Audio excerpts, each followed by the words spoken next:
कि Jindal and company purchased A machine from high life machine limited. Jindal and company ने purchase किया है machine high life machine limited से for 3,80,000। कितने में परचेज किया? 3,80,000 में। एज पर परचेज एग्रीमेंट ₹20,000 व पेड इन कैश। 20,000 का पेमेंट तो किस में करना है? कैश में करना है।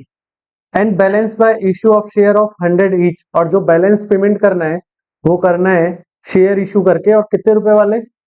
100 रुपीज वाले। What will be the entries passed if the share are issued. क्या एंट्रीज पास करनी होंगी अगर शेयर इशू कर रहे हैं? अब इसमें भी दो ऑप्शन बोले, पहला एट पार और दूसरा एट प्रीमियम। अगर एट पार हम लोग एंट्रीज करते हैं तो क्या होगा, और एट प्रीमियम 20% पे करते हैं तो क्या एंट्रीज होंगी? तो सबसे पहला किस दिख रहे हैं? ए एट पार। अगर एट पार हम लोग शेयर्स इशू कर रहे हैं तो क्या होगा? सबसे पहले तो 11th क्लास की एंट्रीज। हमने मशीन परचेज की किससे? हाई लाइफ मशीन लिमिटेड से ना। तो पहले मशीन परचेज करने की एंट्री कर लो। बिजनेस में मशीन आई तो किसको डेबिट करेंगे? Machinery account debit to. Giver कौन है यहाँ पे? हाई लाइफ मशीन लिमिटेड, इसको क्रेडिट कर दो। तो to high life machine limited account. और कितने की परचेज की है? 3,80,000। तो इसमें भी क्या आ जाएगा? वही 3,80,000। क्लियर? अब इसका पेमेंट करते हैं। तो पेमेंट करेंगे तो अब रिसीवर कौन हो जाएगा? High life machine limited account debit to cash. भाई जो पैसा अपन ने कैश दिया उसके लिए क्या आ जाएगा? To cash. और जितने पेमेंट के लिए हमने उसको शेयर दिया उतने पेमेंट के लिए क्या हो जाएगा? To equity share capital account. भाई यहां एप्लीकेशन का काम नहीं था, अलॉटमेंट का काम नहीं था, हमने सीधा अगले को क्या दिए? शेयर्स। और सीधे क्या क्रिएट हो जाएगी? कैपिटल। क्लियर? बात करें अमाउंट्स की तो इसको पेमेंट करना था कितना? 3,80,000 का। इसमें से कैश का पेमेंट कितना किया? 20,000, वो आ गया कैश में। और बैलेंस का पेमेंट किया हमने कितने में? 100 रुपीज के शेयर्स में। तो कितने शेयर्स देंगे भाई? लेस कर लो, कितना हो जाएगा अमाउंट? तो 3,60,000 के हमने उसको क्या दिए? शेयर्स। अब यहाँ एक चीज कभी कभी एमसीक्यूज में पूछ लेता है कि हमने कितने शेयर अलॉट किए, तो उसके लिए क्या करना? तो नंबर ऑफ शेयर्स वो कैसे निकलेंगे? अमाउंट पेबल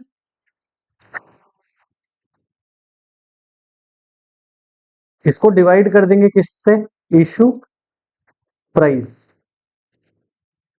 कि जितना अमाउंट पे करना था उसमें डिवाइड दे दो जितने में हमने शेयर इशू किए।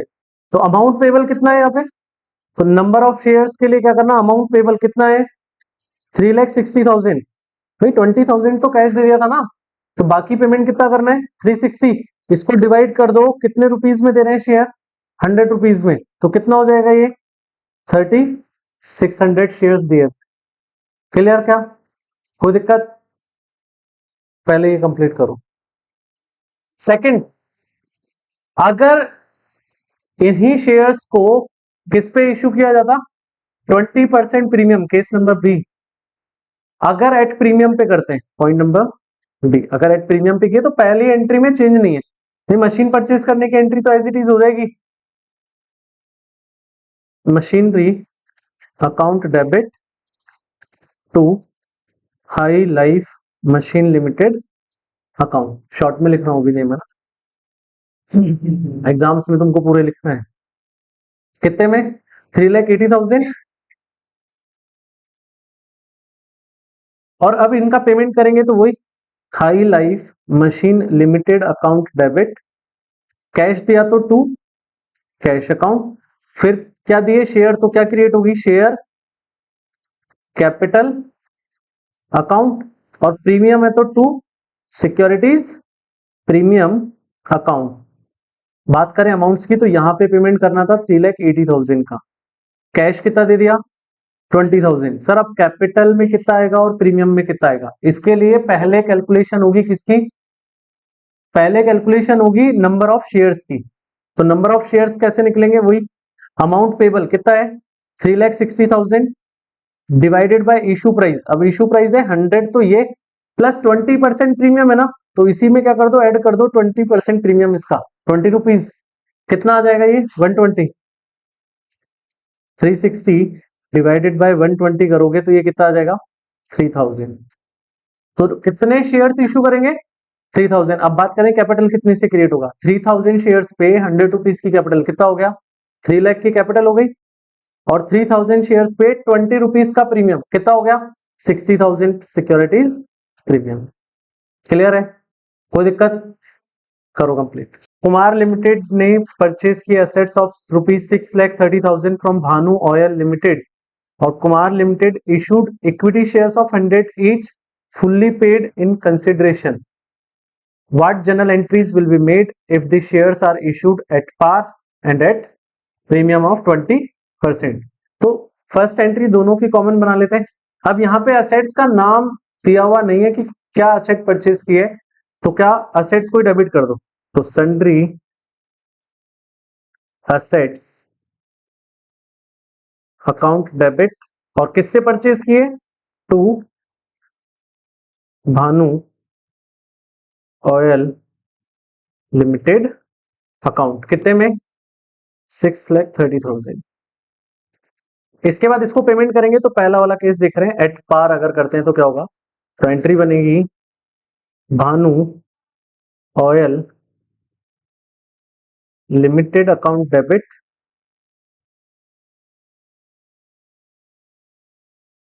To equity share capital account. फिर सीधे इक्विटी शेयर कैपिटल आएगा ना, कोई पैसा हमने कैश में दिया क्या, नहीं दिया ना, तो किस में आएगा, सीधा कैपिटल क्रिएट होगी। और एट पार करें तो पूरा पेमेंट एज इट इज आ जाएगा 6,30,000। बात करें यहाँ पे नंबर ऑफ शेयर्स की, तो नंबर ऑफ शेयर्स वो कितने हो जाएंगे, amount payable 6,30,000 divided by issue price, at par है तो 100 ही रहेगा, कितना आ जाएगा 6,300। ये शेयर्स यहाँ पे हो जाएंगे। इसके बाद केस नंबर बी की बात करें, अगर प्रीमियम पे इशू करें तो क्या होगा, तो Bhanu oil limited account debit to equity share capital और टू सिक्योरिटीज प्रीमियम अकाउंट।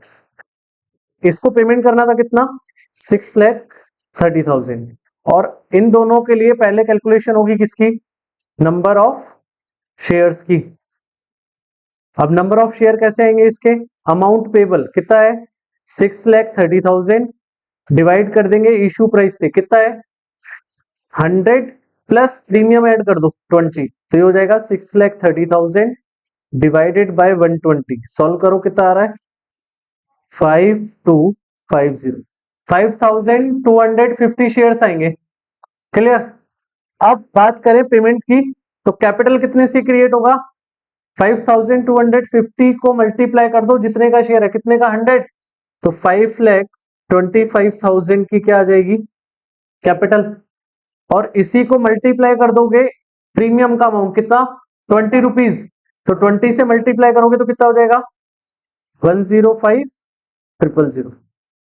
ये किसका अमाउंट आ जाएगा, सिक्योरिटीज प्रीमियम का। क्लियर है, करो कंप्लीट।